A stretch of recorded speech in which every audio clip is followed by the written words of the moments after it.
A Judeo-Christian Guide to Healing from Complex Trauma. Will there ever be a cure for complex PTSD, or should I just accept that I am damaged for life? I often feel disconnected from my feelings and my experiences. Being a deeply creative and intelligent person, I'm grieved by this and unsettled by this. Yet I also know where it comes from, and it comes from a good place, a self-preservatory place. Sometimes we must suppress a present response to a disturbing event that happens to us in order to staunch the potential floods of other traumatic past memories from engulfing us, and perhaps leading to no good. This is true especially for survivors of systematic childhood abuse who become afflicted with complex PTSD in our adulthood. And indeed, even as adults, we are victimized by others in this way too. And the quality of our lives is profoundly affected by this condition. Incidentally, this is the main reason why emotional abuse is such an egregious sin to inflict upon another, as the effects are life-lastingly insidious and pernicious. In a word, almost everything that we deign to do must always be regarded as a potential minefield type situation. Now, mind you, as long as we remain merely vigilant rather than paralytically hypervigilant, we can procure for ourselves some relative measures of peace and fulfillment. Nevertheless, getting back to the subject of emotional constriction and suppression, whenever we experience a present violation of our person, and this includes all beings designated as Homo sapiens and not just those with CPTSD diagnoses, whether that trauma be a physical and/or emotional one, we fear opening up to the full experience of this because we are all too keenly aware of the dark paths which these same emotions and memories led us onto in our past, even only in a mindscape sense. The mind is an amazing and complex organ, but it is also a tricky and potentially dangerous one. In fact, I believe CPTSD to be a general symptom of the human condition in many ways. We humans are very vulnerable and complicated creatures. I believe that everyone suffers from CPTSD in relation to something, in varying degrees of intensity. This life can be brutal and godless at times. So can our fellow man. So can we ourselves, no matter how much we may attempt to purify by rationalization our own sins against others, even if they were in self-defense. For the most part, I tend to agree with Jean-Paul Sartre's assertion that hell is others. Yet, I also concede that others can also help us to experience more heavenly things as well at times. Hence the never-ending dilemma: should I open myself or not to the full range of my human experience and condition? But the thing is, as author and speaker Brené Brown once keenly observed, we can't be selective about which part of our mind we open and which part stays closed, without risking either vulnerability and trauma, or on the other side of things, anhedonia, and a total inability to feel anything worth feeling. I learned this very early on. Relative happiness in its pursuit must come to terms with this verity or risk never fulfilling itself. Then again, quite honestly, some of us have just come to terms with another verity, that of our own nature. I personally have had to accept the fact that I will always be damaged in certain ways and hence unable to completely immerse myself into the fullness of what we refer to as a quote-unquote normal life. My own mental stability depends upon an acceptance of this.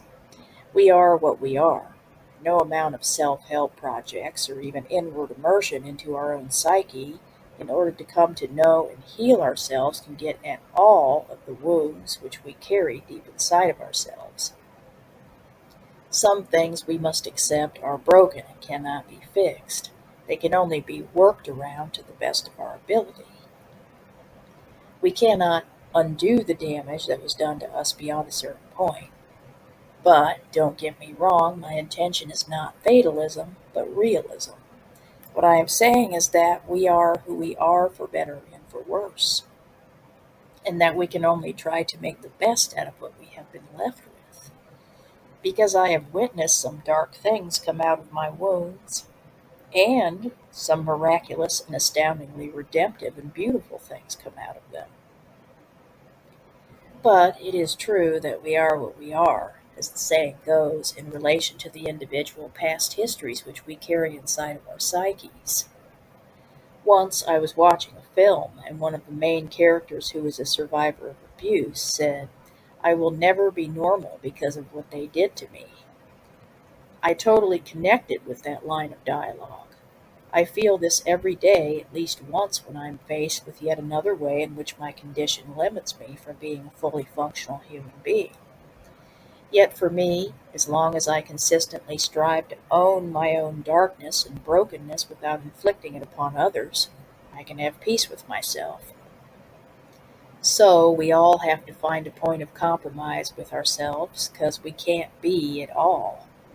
And at least now I have at least come far long enough in my own journey of healing that I no longer internalize others' sins and transgressions like my abusers had programmed me to do when I was young, and even older.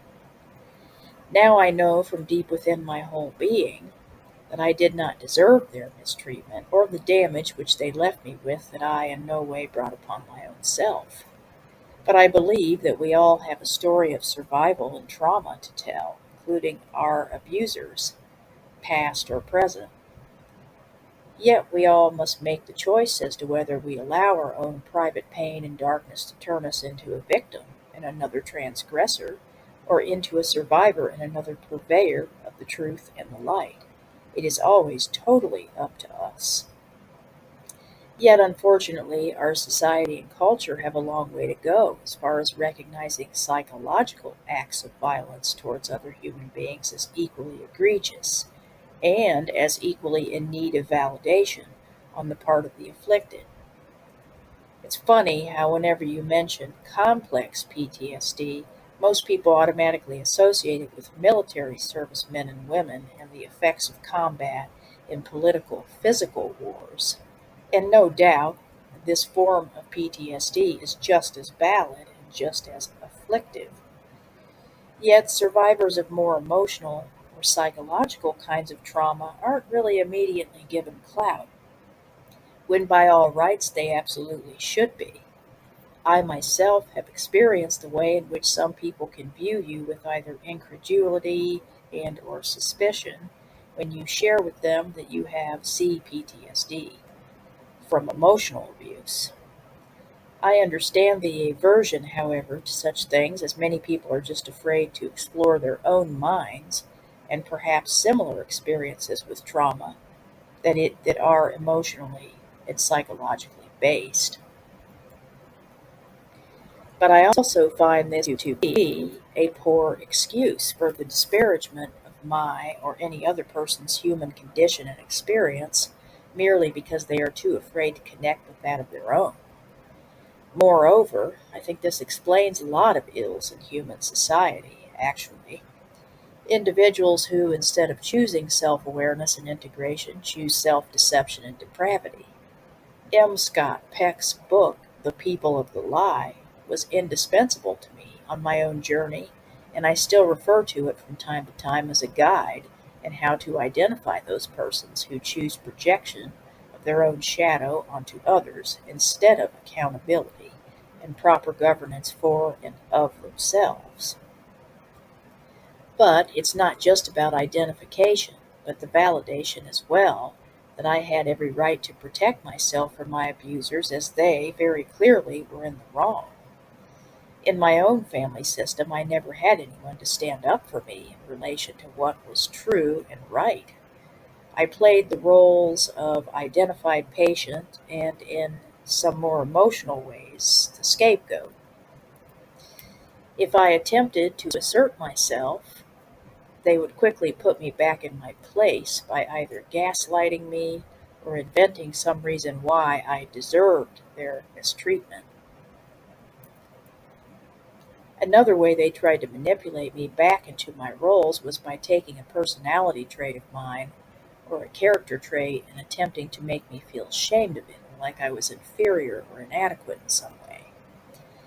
Yes, I believe that one would fall into the category of gaslighting. In finale, as they used to say back in the heyday of the 1970s and 80s self-help boom, you can either choose to continue the cycle or to end the cycle.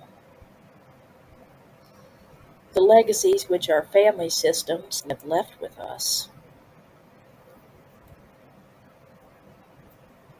us with may be totally unfair and unjust, but we must make the choice for the latter and not the former if we are to end this cycle of psychological violence so rampant in Western culture and society.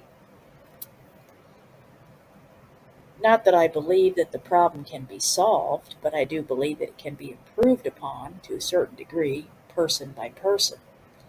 We are all held accountable for our choices eventually, and we should deem it in no way acceptable to inflict any kind of intentional distress upon our fellow human beings. Mind you, I stress the word intentional. If we would all utilize our emotional trauma in the name of preventing ourselves from becoming just like our abusers, instead of looking for an easy way out of facing ourselves, what a slightly but nevertheless safer society we would all dwell in. As many wise thinkers have noted, what we do to another, we in turn do to ourselves, as we were all essentially created with the same psychology, at least in a general humanistic sense. Also, I would add to that, what we do to ourselves ends up also affecting others for better and or for worse. We must take this life seriously and how we engage in it because in the end that's all we're left with besides our scars. Because there's no such thing as fate, only choice and consequence. And see PTSD. But hey, at least some things are consistent. Thus, in finale, I wouldn't necessarily say that complex trauma is curable, but it is treatable. It's manageable. As long as there are psychopathic, character disordered individuals out there, as long as human beings continue to grapple with the forces of sin and evil, we will continue to be re-triggered and to experience suffering. But we can learn how to manage our symptoms better so that they are not as debilitating. In a word, we will never be vaccinated completely from the human condition, but we can become more and more resilient after each new infection.